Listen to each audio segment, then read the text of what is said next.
루키서 4장 7절부터 12절 한번 다 같이 합독하겠습니다. 시작. 옛적 이스라엘 중에는 모든 것을 모르거나 교훈하는 일을 확정하기 위하여 사람이 그의 신을 벗어 그의 이웃에게 주더니 이것이 이스라엘 중에 증명하는 전례가 된지라.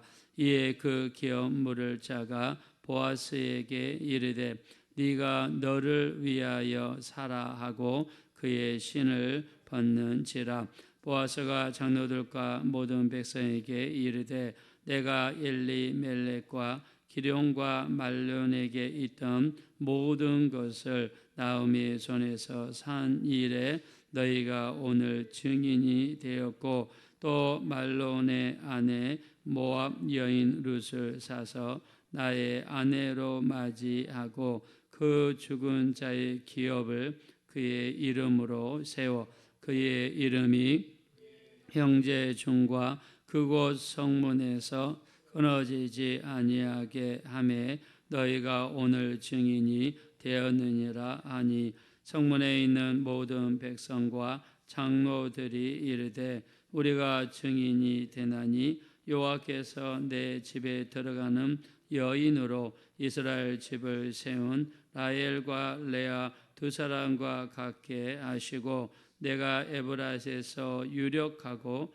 베들레헴에서 유명하게 하시기를 원하며 여호와께서 이 젊은 여자로 말미암아 내게 상속자를 주사 내 집이 유다에게 낳아준 베레스의 집과 같게 하시기를 원하노라 하니라. 아멘.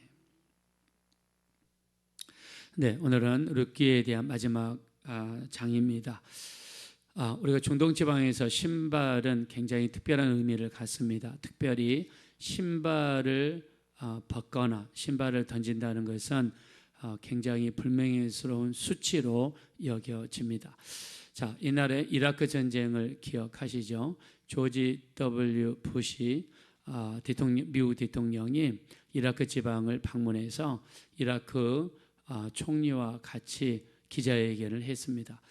자, 대통령 둘이서 저 앞에 서 있고 기자들이 자리에 앉아 있습니다. 근데 기자 중에 한 사람이 신발을 벗어가지고 조지 W. 부시 미국 대통령을 향해서 던졌습니다.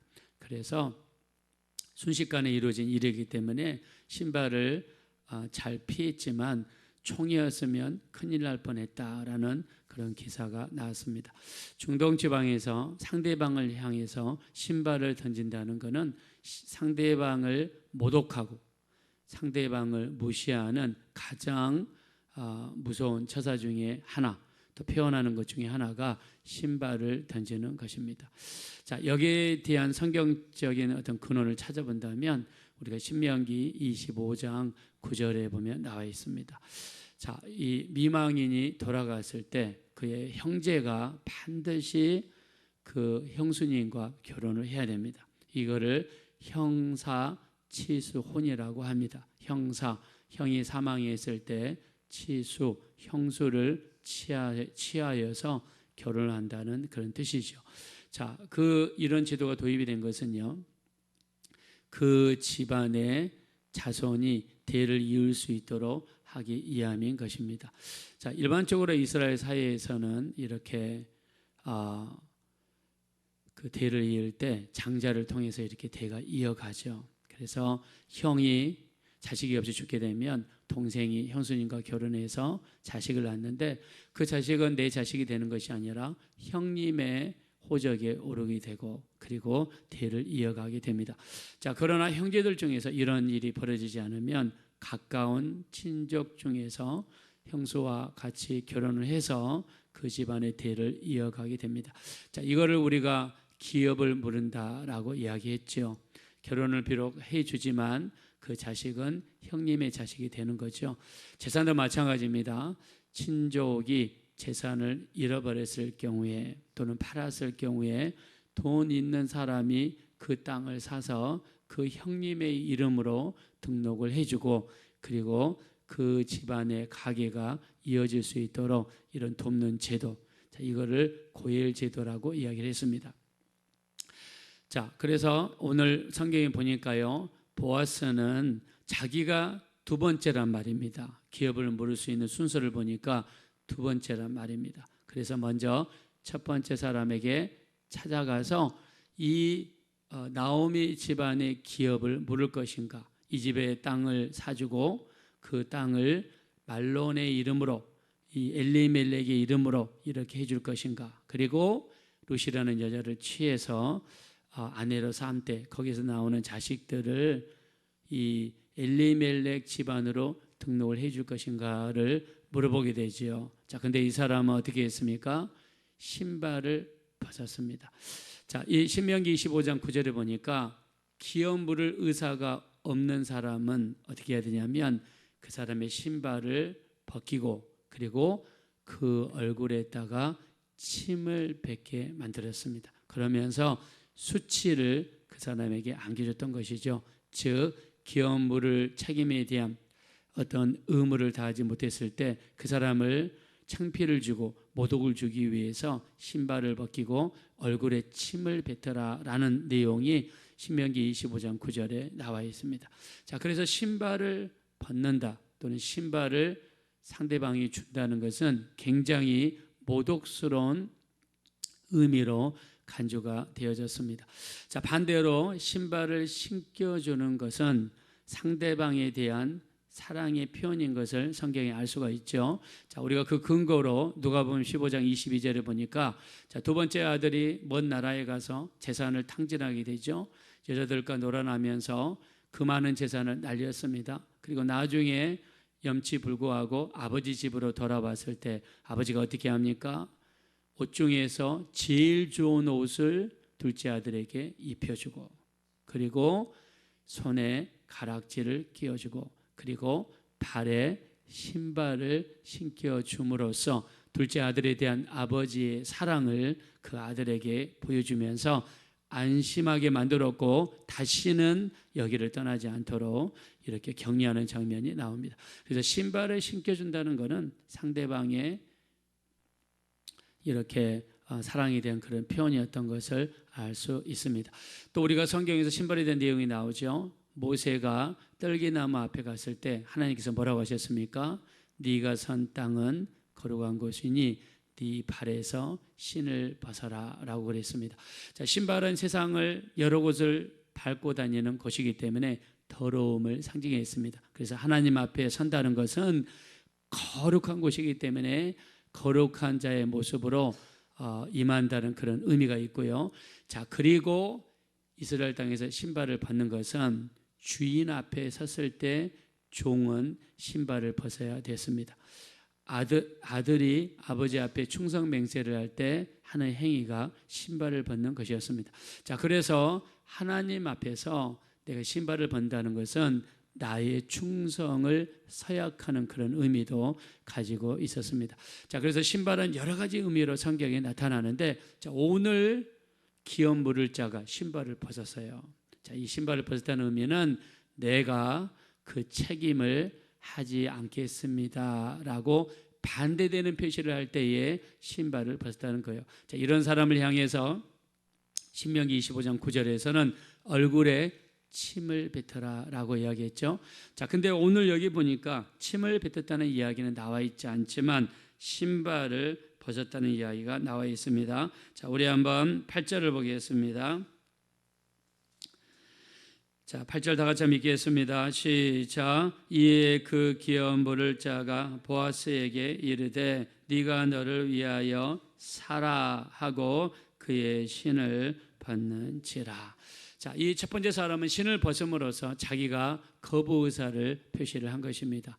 자, 그도 그럴 것이 그 비싼 돈을 주고 밭을 샀는데 내 땅이 되지 않습니다.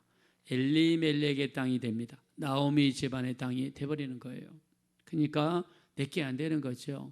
자, 그리고 내가 결혼했는데 내 자식이 되는 것이 아니라 다른 사람의 이름으로 호적에 오르게 되는 거죠. 자, 그래서 이 첫 번째 사람은 굉장히 인간적인 생각으로 가득 찼던 것 같습니다. 자, 이런 일이 있고 나서 어떻게 합니까? 보아스가 이제 룻을 자기의 아내로 이렇게 맞이하게 되죠. 자, 보아스가 이야기합니다. 9절입니다. 다 같이 한번 읽겠습니다. 시작. 보아스가 장로들과 모든 백성에게 이르되 내가 엘리멜렉과 기론과 말르는에 있던 모든 것을 나오미의 손에서 산 일에 너희가 오늘 증인이 되었고. 자, 이제 보아스가 드디어 장로들 앞에서 백성들 앞에서 선포하는 거죠. 내가 기업 물을 자가 되었다. 나오미 집안의 토지를 내가 살 것이며 저 여인 룻을 내 아내로 맞이하겠다라고 선포함으로써 이제 일이 마지막 결론이 나게 됩니다. 자, 여기서 우리가 보아스를 볼 수 있습니다. 보아스는 얼마나 신중한 사람인가, 얼마나 하나님의 질서를 존중하는 사람인가. 자, 룻이 어저께 어떤 일이 벌어졌죠? 타작마당에서 자기 발치에서 잠자고 있던 여인을 발견했습니다. 자, 그러면서 룻이 뭐라고 했습니까? 보아스의 무엇으로 나를 덮어주소서 이렇게 이야기했죠. 보아스의 옷자락으로 나를 덮어주소서. 이 말은 내가 당신의 보호를 받기 원합니다. 즉 당신의 아내가 되기를 원합니다. 자, 이 정도 표현했으면 여러분 보아스가 순간적으로 즉각적으로 결정을 내릴 수도 있지 않았겠습니까? 자, 그러나 보아스는요 순서와 질서를 존중하는 사람이었습니다. 비록 이 룻이 이런 표시를 했지만은 자기는 하나님 앞에 있는 그 질서를 존중했던 사람이죠. 마치 이와 같습니다. 우리가 사무엘상 24장에 보면 엔게디 광야에서 다윗이 숨어 있습니다. 동굴 속에 숨어 있습니다.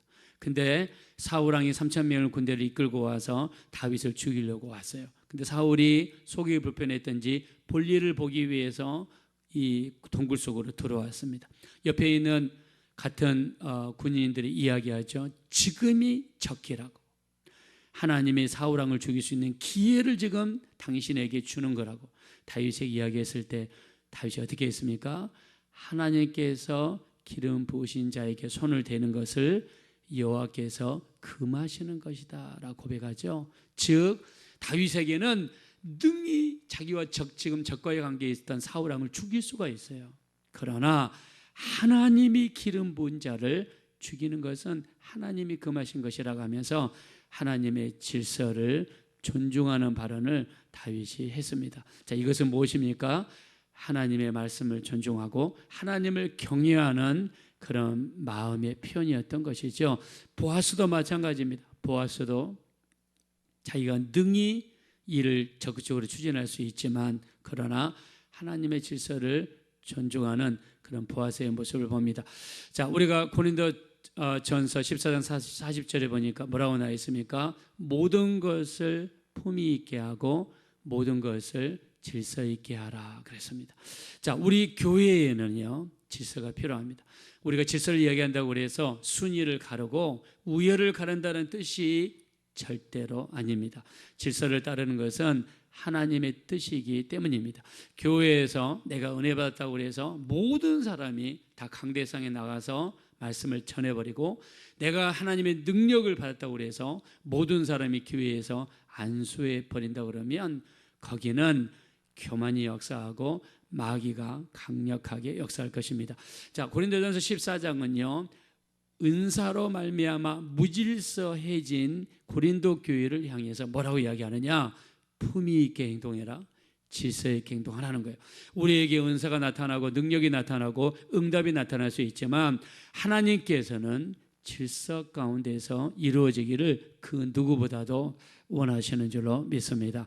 자, 이게 무너지게 되면 뭐가 역사하느냐? 마귀가 역사하게 되고 교회는 무너질 수밖에 없기 때문입니다. 자, 하나님께서 천지를 창조하실 때 성경이 뭐라고 그랬습니까?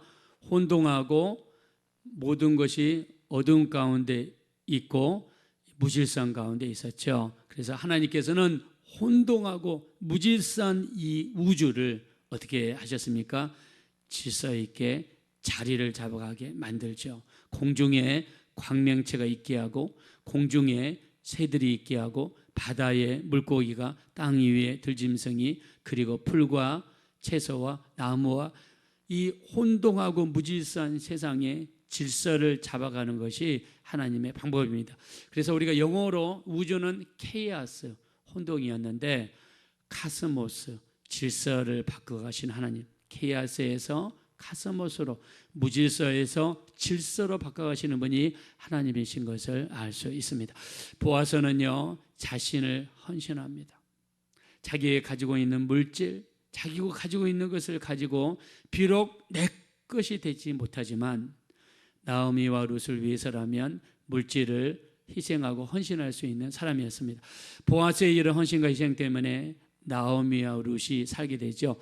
나오미와 룻은 시아버지를 잃고 두 아들을 잃어버린 나오미에게, 남편을 잃어버린 이 말론을 잃어버린 룻에게, 상처로 가득 찼던 두 여인에게 행복을 가져다 주었고 안정을 가져다 주었습니다. 그래서 드디어 보아스를 통해 룻이 서로 결혼함으로써 놀라운 역사가 일어납니다.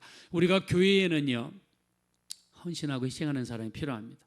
내가 끝까지 내 것, 내 자식, 내 가정, 내가 편하고 왜 나만 해야 돼? 이런 식으로 끝까지 우리 중심이 되고 내 중심이 되어버리면 교회에는 설 수가 없습니다. 다툼이 있을 수밖에 없고 싸움이 있을 수밖에 없어요. 내가 조금 손해보더라도 희생하고 헌신하는 그런 모습, 보아스와 같은 그런 모습이 교회에 존재한다 그러면 교회에는 아름다운 하나님의 공동체가 이루어지게 될 줄로 믿습니다. 보아스의 희생을 통해서 나오미와 룻에게 행복을 가져다 주었습니다. 여러분, 우리가 열왕기상 7장 21절을 보면 솔로몬이 성전을 건축하고 성전 들어가는 입구에 큰 기둥 2개를 세웁니다. 그 기둥이 무려 얼마 정도 되느냐? 무려 10m 정도 되는 노수로 된 기둥을 2개를 세워요. 오른쪽에 있는 기둥을 야긴이라고 그러고 왼쪽에 있는 기둥을 뭐라고 합니까? 보아스라고 했습니다. 보아스는요, 하나님 안에 능력이 있다는 뜻입니다. 성전 들어가는 입구에 하나는 야긴, 하나는 보아스라는 이름을 여기다가 새기는 걸 볼 수 있어요. 이 야긴이라는 뜻은 하나님이 세우신다. 이 보아스라는 뜻에는 하나님 안에 능력이 있다는 뜻입니다. 무슨 말입니까? 성전을 들어가고 나가는 사람들에게 하나님께서 능력으로 그 가정을 세우시고 우리의 삶을 세워주실 줄로 믿습니다. 그래서 보아스라는 이름은요, 성전의 기둥이 되었습니다.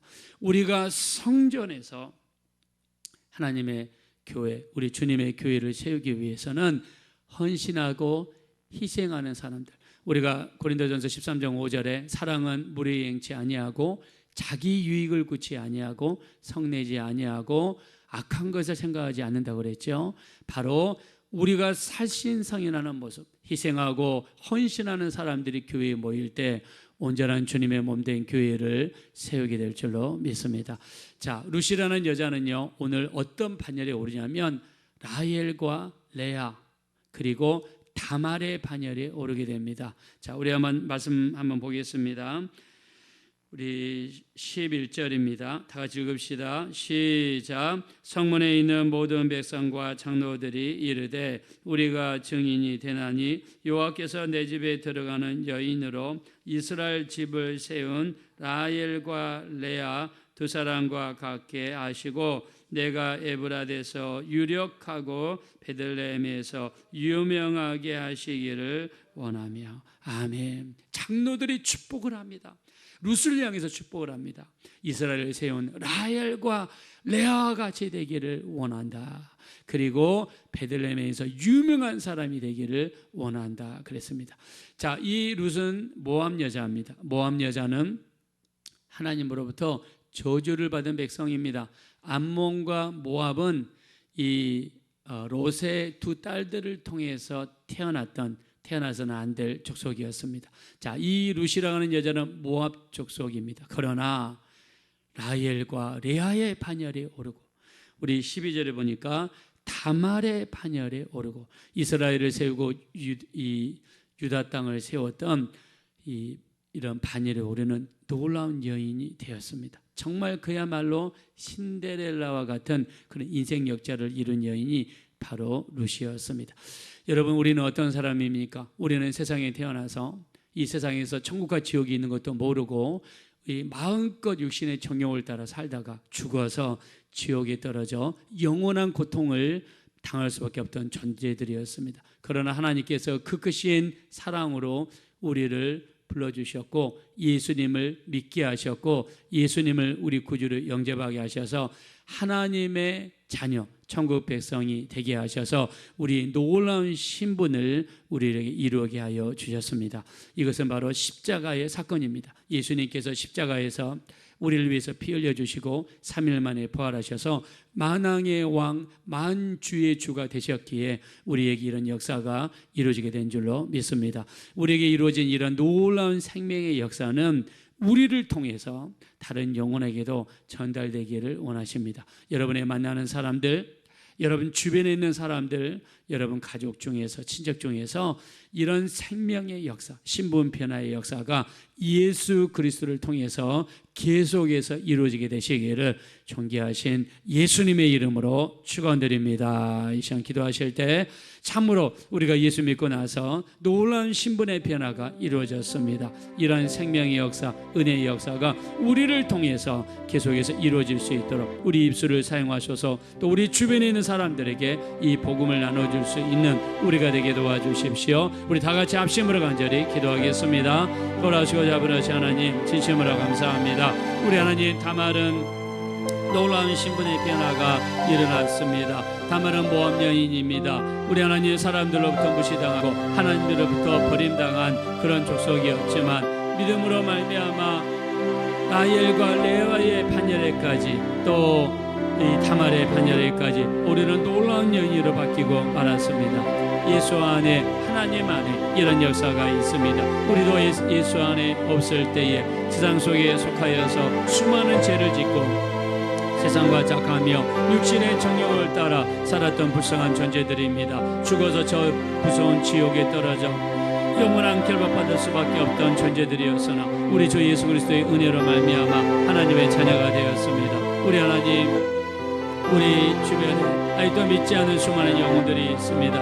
그들을 향하여 복음을 전하게 도와주시고 예수를 전하는 우리가 되게 하시고 우리를 통해서 많은 영혼들이 예수 믿고 구원받고 변화될 수 있도록 우리 하나님 역사하여 주시옵소서.